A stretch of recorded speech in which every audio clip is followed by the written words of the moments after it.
प्रणाम बाबा। प्रणाम बाबा। खुश रहो बाबा हम बहुत परेशान बारी। हमरा शादी के 6 महीना हो गए लेकिन आज तक एको गो लड़का फड़का ना हमार समस्या के समाधान करी बाबा।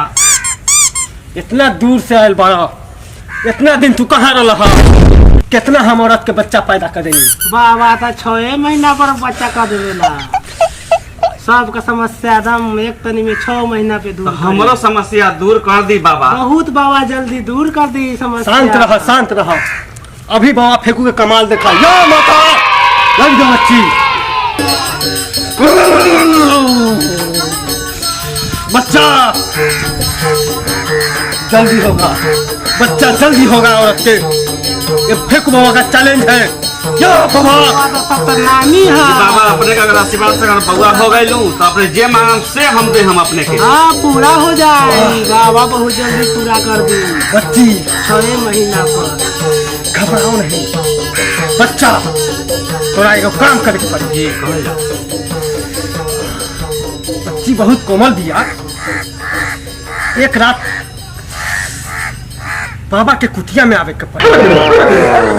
फेंको बाबा पूरा समस्या के समाधान कर दी। 6 महीना पर समस्या के समाधान हो जाए। चला हाँ बाबा। बच्ची बहुत कोमल दिया। बोला मंजूर बा या भवानी? कुटिया में रात के आवे के होई बाबा के। जरूर आए हमनी बाबा, जरूर आए। हाँ चली अब बाबा ही ले जाई चली समस्या के समाधान लेकिन हमरा करी बाबा करी। चली चला। बाबा के कुटिया में चली। चला फूल दो पहले। ली या भवानी। ले ली बाबा।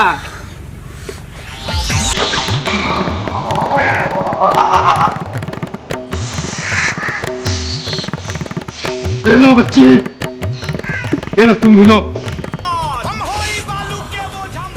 बुझा तक बाबा के कमाल हो गई ना।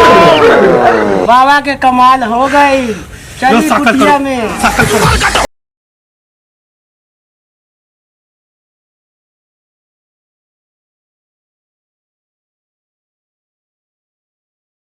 बाबा के कुटिया में चली। चला आवा बाबा के कुटिया में। उठा हट चला। जाई बाबा जा। बाबा तो अकेले ही ले गई कुटिया में।